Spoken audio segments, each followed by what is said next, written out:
Përshëndetje. Si shkatërrohet mendja një gjeniu, tani po ja u tregoj. Duhet të dini që secili prej nesh është gjeni. Dhe janë jo vetëm shoqëria, pra shoqëria ku gjendemi, por edhe familja është ajo që mund të shkatërrojë mendjen e një gjeniu. Sot do të tregoj historinë e një aktori të famshëm që padyshim e keni parë, por historia e tij është vërtet për tu reflektuar. Dëgjojeni me vëmendje sepse jam i bindur që do gjeni vetveten. Kush nga ju e ka parë filmin Mama o perso l'aereo, ose më mirë Home Alone? Pra filmi i famshëm ku ai djaloshi i vogël, që ne mbaj mend gjithmonë kështu, Macaulay Culkin, rrinte në shtëpi dhe duhet t'ja dilte vetë sepse shkonin që ta vidhnin. E marri mend filmin apo jo? Po. Dëgjojeni historinë e tij. Është një histori e trisht, sinqerisht, ju paralajmëroj, por është një histori që duhet që të reflektojmë, sepse, siç ju thash, njeriu, kryesisht familjarët, janë ata që janë të parët që shkatërrojnë mendjen e një gjeniu. Përveç eksperiencave personale, unë jam i bindur që do gjeni ju vetveten, ndaj dua që në fund të kësaj videoje të mund ta diskutojmë së bashku. Atëre, Macaulay lindi në viteve 1980, por Macaulay Culkin e mbani mend atë tek filmi Mama o perso l'aereo ose Home Alone. Dhe ishte gjeni që i vogël. Ishte një gjeni që kur lindi, ai me sa kam lexuar, ai filloi që të fliste që në moshë që kur ishte 7 muaj, 8 muaj, filloi që të fliste rrjedhshëm.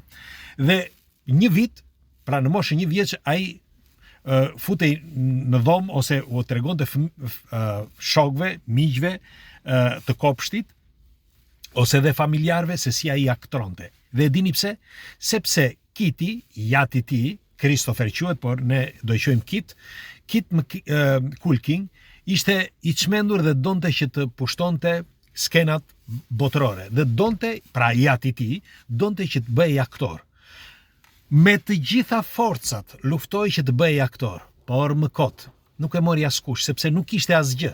Ai u mundua, kam parë disa video të tij që mundohej gjithmonë që të fliste, të bënte aktrime, por ishte kot. Më falni, nuk dua që të gjykoj, por unë diçka kam bërë si aktor disa vjet, dhe shumë prej jush e din, dhe e kuptoj kur një njeri ka brumë ose jo. Në fakt, disa nga aktoret apo nga aktorët e rinj e kam parashikuar që në hapat e para që kam thënë ky do bëhet aktor i famshëm ose kjo do bëhet aktore famshme.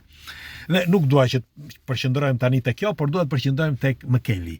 Macaulay ishte gjeni. Në fakt ai që i vogël, që në moshën 2 vjeç, ishte pra kërkonte që të bëhej aktor, sepse aktronte. Mirë po, jati e çmendi. Ti duhet bësh aktor, ti duhet jesh aktor, sepse e kuptoj që atë që nuk bënte dot vetë jati, ja përcolli atij. Pra atë dëshirë të madhe që kishte ja përcolli atij. Por nuk ishte vetëm kjo. Problemi kryesor ishte që jati ishte një aktor i falimentuar. Dhe ai si do bëhej aktor. Dhe donte që të bëhej djali i tij. Dhe nga mëngjesi deri në darkë e bombardonte duke i bërë teste, duke i bërë kushte etj. Njëkohësisht edhe duke detyruar që të flinte në divan, sepse kështu të rritej, të bëj, me një fjalë, e linte gjithë ditën që të mësonte disa batuta. Ato batutat janë ato shkrimet që të lën, dhe e mësonte që ai ti mësonte rrjedhshëm dhe ti ishte jaftë që ti përgatiste. Dakord, ishin një bazë ato, sepse ndryshe ai nuk do të arrinte, ai si fëmijë nuk do të arrinte aty ku arriti. Megjithatë, ishte një mësim çmendurie, sepse nuk ishte për dashuri, por ishte për dashurinë e vetvetes, për të treguar që ai kishte një djalë, kush e di se çfarë. Pra, ne shpeshherë bëjmë diçka, por nuk pa e menduar, ne kujtojmë se e bëjmë për të tjerët, por ne kemi gabuar shpeshherë sepse shumë prej nesh e bëjnë për veten e tij. Pra për të treguar të tjerëve që kemi një djalë apo një vajzë kështu apo ashtu, dhe për disa mungesa që ka secili.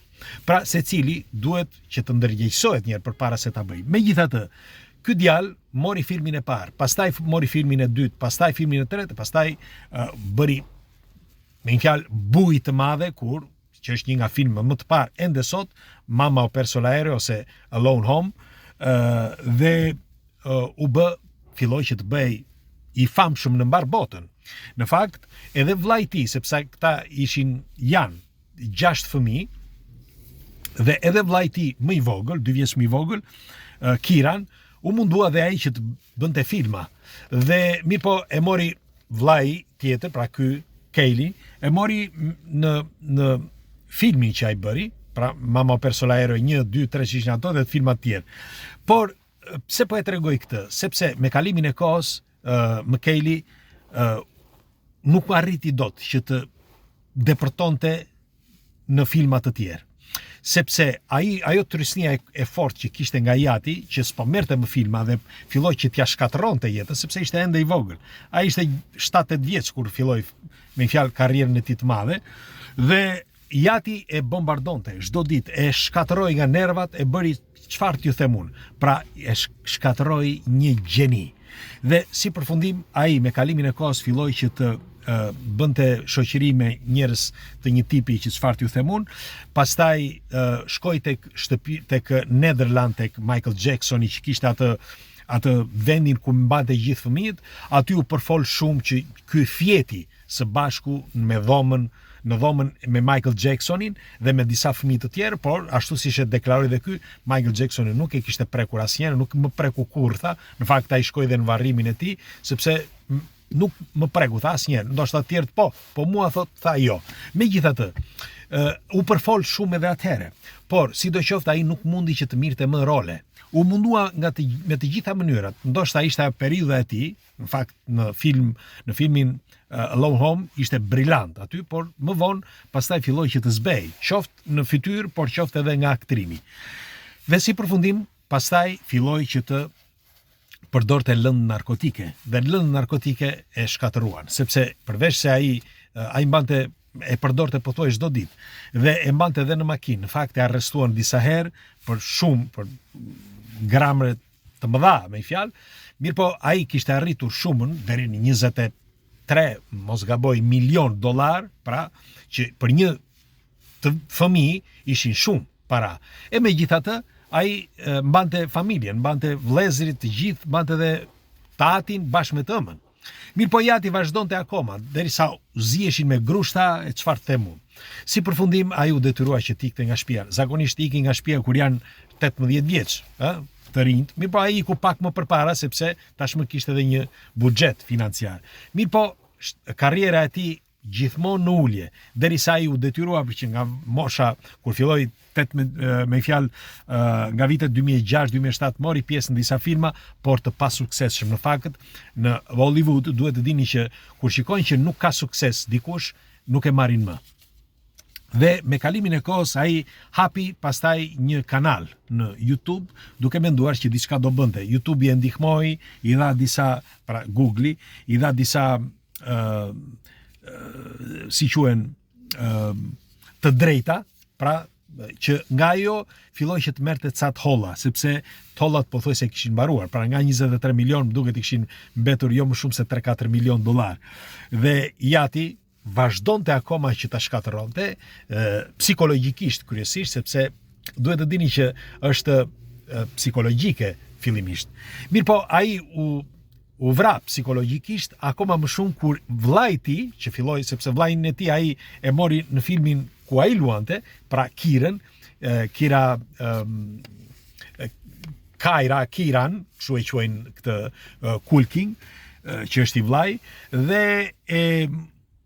mori Oscar dhe aty Kejli ose Kejlan u pezmatua qau biles në momentin e Oscarit, e keni parë ndoshta edhe nëpër video, sepse ishte ajo që ai duhet të merrte, por nuk e mori kurrë. Në fakt, aty u kujtua edhe Hollywoodi dhe i dedikoi edhe një yll tek Walk of Fame, me fjalë tek ajo në Hollywood ku është ai vendi ku vendosin këto yjet në dysheme. Dhe për t'i dhënë më shumë kurajo, okay? Ai ka bërë disa intervista dhe kohët e fundit e tjerë, dhe ka shkuar në disa pjesëmarrje të mëdha, qoftë bamirëse, por qoftë edhe kështu që kërkojnë ta ndihmojnë. Por ai njeri u shkatërrua. Në fakt, sot është 45 vjeç, nuk mori më pjesë dhe nuk merr akoma nuk merr pjesë në për filma, sepse nëse nuk mori që atëherë, merreni me mend sot, dhe po thosha që është e dhimbshme kur ti pretendon që ti di çdo gjë, si Jati për shembull, që nuk bëri kurrë aktorin, edhe pse u mundua me të gjitha mënyrat që të bëhesh aktor, nuk bëri kurrë aktorin dhe i mësonte djalit të tij se si të bëj aktor. Bëje ti, bëje. Provoje ta bësh ti. Pra, ky është problemi kryesor i shumë njerëzve, qoftë në familje, por qoftë në shoqëri. Por familjarët janë kryesorët, sepse janë ata që gjoja të mësojnë që ti duhet të bësh ç'është e mundur, të jesh sa më i famshëm, por në fundi dhe duan për veten e tyre, jo për ty. Sepse nëse duan të mirën tënde, do të dinë ta bëjnë me shumë kujdes dhe do të mbështesin, jo të marrin atë që ti ke, që e para të marrin parat, tjetra të marrin edhe dinjitetin dhe personalitetin tënd. Ju çfarë mendimi keni për këtë argument? Pres komentet tuaja, sepse padyshim në familjet tona kemi me mira raste të tilla dhe unë do të dëshiroj një komentin tuaj. Pres, hajde, ju përqafoj, ditë mbar.